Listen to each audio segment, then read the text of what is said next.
Oh, y'all missed me. I'm here.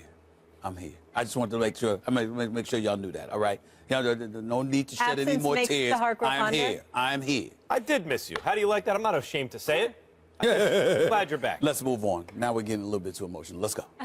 Coming up, can Tom Brady still win MVP after missing the first 4 games due to suspension? Don't miss that debate a little later in the show. But we start with the rookies. Sunday in prime time, it's an NFC East battle when Carson Wentz and the Eagles face Dak Prescott and the Cowboys. Wentz has led his team to a 4-2 record. Dak Prescott has the best total QBR at 84 while leading Dallas to a 5-1 record. Eagles receiver Jordan Matthews thinks the Wentz-Prescott matchup in the NFC East has a chance to develop into a quarterback rivalry of the ages like Peyton Manning and Tom Brady. Max, Wentz or Prescott, who would you take as your franchise quarterback? The answer is Carson Wentz. And by the way, you don't have to take my word for it. Take every single talent evaluator in the NFL's word for it, because all of them had Wentz ahead of Prescott. And a lot of them liked Prescott a lot. You hear them talking about it, including the Philadelphia Eagles. But they all preferred Wentz. They all did. And Wentz has done nothing to undermine their confidence in him, their faith that he would be an excellent quarterback. Wentz was like a Ben Roethlisberger, who in that draft with Eli and Phillip Rivers was from a smaller program, hadn't been seen as much. But all the evaluators said, whatever the stats say, we can look at this guy, Roethlisberger, and tell you he's going to be a good NFL quarterback. And some of the numbers on Wentz in college, how he did under pressure, doing fine in the NFL now, didn't always say the best thing. But all the evaluators said the same thing. See, that guy, we know an NFL quarterback when we see one, and that guy is an NFL quarterback. And what has he done? He hasn't been like Dak Prescott, dropped into a situation behind clearly, and I would say by far, the best offensive line in football, in a situation where they used a top pick on a running back to exploit that line, in a situation where all he has to do, and he's played very well, Dak Prescott, but don't turn the ball over. You know, protect the football, and he's done a very good job. We're going to have a very simple offense, not make you do too much, and you got to stick to that game plan, and that's a winning formula. And it's worked. Take nothing away from him. But that's not Carson Wentz. The Philadelphia Eagles said, we're going to get rid of our quarterback. We are going to take you, and we're going to build this franchise around you. And then even though the Eagles' O-line isn't what the Cowboys is, he was so good that they were able to start him right away. And what has he done other than put himself in the running, along with Dak, as a Rookie of the Year? And, in fact, be the guy. He's not just compared to Prescott, compared to Goff, where everyone's saying Goff still hasn't gotten on the field. Why wasn't Wentz the #1 overall pick? The answer is Carson Wentz. I want to say this. I want America to know that this is not my idea. I didn't want to broach this subject because I don't want to say anything complimentary about the Dallas Cowboys. I'm damn near allergic to saying anything about the Dallas Cowboys because I can't stand their fans. We know that. The only thing I like about the Dallas Cowboys is their cheerleaders. I'm not afraid to admit that part. Everything else, I'm not moved. But I will sit there and confess this to you. I would go with Dak Prescott. And the reason why I would go with Dak Prescott is because of the poise in that bubble that is the Dallas Cowboys, that circus kind of atmosphere that we have seen from the Dallas Cowboys throughout recent modern-day history is another piece of distraction that that Dak Prescott has to walk into, but yet somehow, some way still, he manages to handle his business. I just look at Dak Prescott a little bit differently.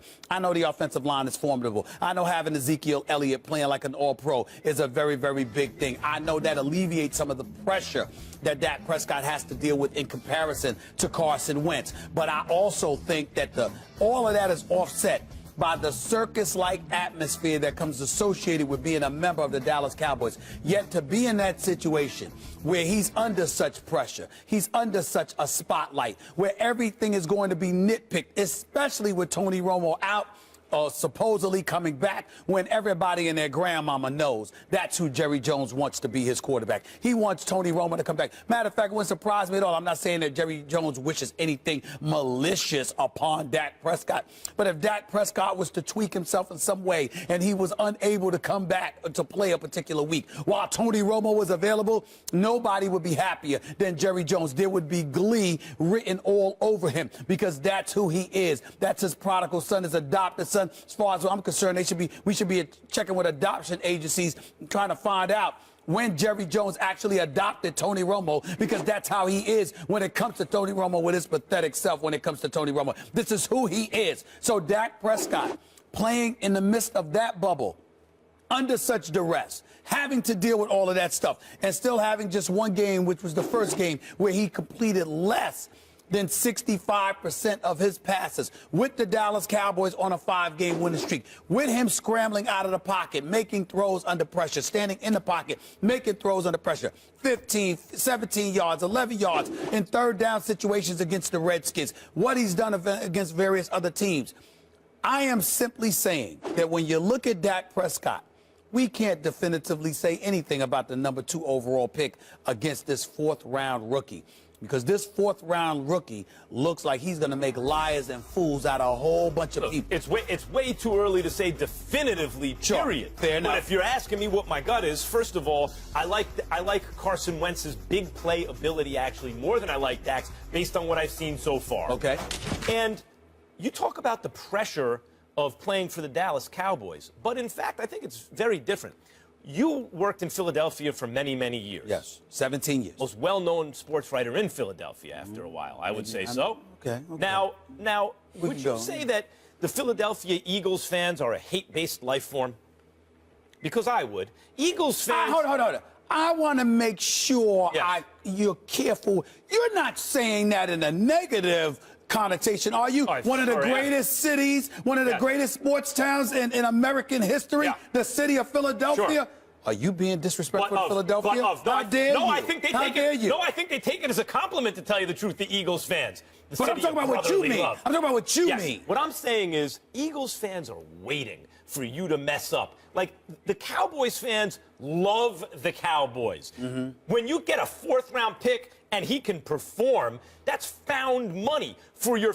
The Cowboys fans are waiting to love the Cowboys. They're looking for excuses. You called them those delusional fan base. Eagles fans are the opposite. Even when things are going good, they're complaining about something about the team. And the Eagles mortgaged part of the future in draft picks and all this to reach for Carson Wentz, and yet he's performing so well, he's got those hate-based That's life fine. forms rooting for him. But Dak, of course, he has the here's love what of the you're missing. Cowboys Hate-based fans. life You're not forms. wrong. A 4th-round pick, You're not performing wrong. for the Cowboys. You're not wrong, but you're missing something.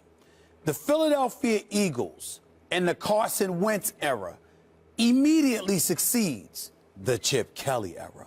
And because of that, anything is a welcomed relief after that. I mean, when you saw what Chip Kelly did to this franchise, I'm sorry, you are relieved. And the fact that Sam Bradford, of course you wanted Carson Wentz because you were thinking coming into this season, there was so much we were going to be able to do, because the residue from the Chip Kelly era had so stained and sullied the franchise that anything that you did from, that any kind of market improvement whatsoever was going to be some welcomed relief. So the expectations weren't really on Carson Wentz per se. It was on everything around him because of what Chip Kelly did. But how did they make him the starter? What happened? Was it they actually moved out a veteran quarterback who nobody believed in because he was there under Chip Kelly, and nobody liked him last year. Now that veteran quarterback is having success for an excellent team. You think there's not pressure on Carson? The pressure, my whole point is, as much as it seems like the pressure be on the Dallas Cowboys quarterback, in fact, in this case, the pressure is on the Eagles quarterback. His guy, Romo, gets hurt. The 4th-round pick steps in and miraculously does amazing things. Carson Wentz, they moved the guy to another team who's having great success, and they reached for him. We're not talking There's pressure. more pressure on We're not Wentz. talking pressure, because from a pressurized standpoint, I get where you're coming from. What I'm asking you to consider is the circus-like atmosphere that Prescott has to deal with. Pressure or no pressure, because it's the Dallas Cowboys, and because they're a walking piece of mediocrity in recent memory, and because they're the perpetual accident waiting to happen, because they got a owner and Jerry Jones more concerned with hype than winning, more concerned with business and making dollars than winning. What you have is a situation that's ripe for a rookie to be exposed and, dare I say, overwhelmed by the totality of the situation. And we didn't even bring Romo into the equation. Carson Wentz doesn't have any of those issues. You got a new coach. You got a GM that was reinstalled because Howie Rosen was removed because Jeffrey Lurie gave all the power to Chip Kelly. Now that's been alleviated. So you have organizational structure with a rookie that we're allowing to be on the come up. We didn't know he was going to be this good, and we're happy about that. But the difference is he is in a very much more structured environment than Prescott is, which is why the room for error is there for Prescott. I don't think that outweighs the pressure that Wentz is facing based on my argument. And who would you rather be? What position would you rather be in? The quarterback with the best offensive line in the game and a great young running back who's so good, in fact, people are talking about him behind that offensive line being maybe the MVP, if not certainly Rookie of the Year. Would you rather be that guy? There's always more pressure on the Cowboys. It's the Cowboys versus the Eagles. There's always more pressure just from the simple fact. Go ahead, the Dallas Cowboys. Go ahead, Max. It's America's team. Right. And someone's coming for his job again. The difference is, in Dallas, they love you. If anything, you have to fight against the sense of entitlement because you're worshipped in Dallas. They want to love the Cowboys. That's why Stephen A. calls the fan base delusional. Any little bit of good news, they trumpet it. The Eagles are Wentz is in the opposite position. But you're speaking from a macro perspective. Speaking from a micro perspective, yes, they love the Cowboys, but at the same time, Tony Romo is waiting in the wings. And even though he has his critics and a lot of Cowboy fans who do not believe in him at all, you do have other fools who absolutely are in love with this man, There's treating more him eyes like on he's that got situation. 2 Super Bowls instead of two career playoff victories. Who would you rather be? In what position would you rather be? Which quarterback would you rather be playing for the Cowboys behind that offensive line with those weapons? No, let me say this to you. You are right about it being the Cowboys, but for the wrong reasons. I would tell you that I would rather be with the Eagles if I had more receivers. The fact that, hold on, time out. I only have Jordan Matthews. You keep bringing up the offensive line. That's not the issue to me. The issue to me with the Eagles and Carson Wentz is that all he has is Jordan Matthews. Because Brenzell, Zach Ertz haven't necessarily been stellar this year, probably due to injury. Nelson Aguilar is still developing. But Beasley and Williams has been good, and now they get Des Bryant back, and they have Jason Witten. The point is, if they're performing on a similar level, and one guy is better protected with more weapons, that suggests the other guy is better. But you're making and the pressure point doesn't but you're work. making the football argument, and I'm going beyond that. I'm saying that I'm saying distraction off the field. You asked me in terms of what situation would I rather be in. I would rather be in a structured environment like that of the Philadelphia Eagles than with the Dallas Cowboys, hype machine personified. More eyeballs full of on pomp and Dak. circumstances. Yes. That's what I'm saying. More eyeballs on Dak. Right. Carson Wentz performing at least as well as Dak in a harder situation. And by the way, and let me say this to you. Can I tell you something else too? And I'll say it. I'll say it to all of those pathetic Dallas Cowboy fans out there. I'll say it to the city of Dallas because I would like to live in Dallas one day because there's no state income taxes. So I would definitely take that into consideration. But or Florida, Tennessee's another option. I'm considering it all. But let me tell you something right now. I think Philadelphia is a better sports town than Dallas.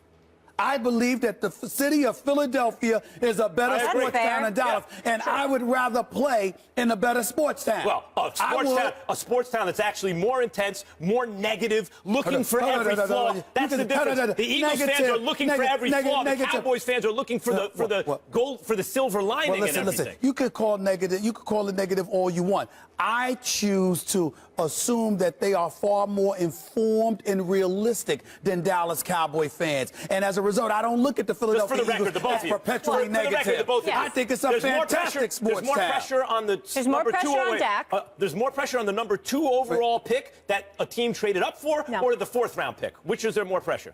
There's more pressure on the 4th round pick. There's more pressure on the 4th round pick, but he's in a better situation. I'll give you that.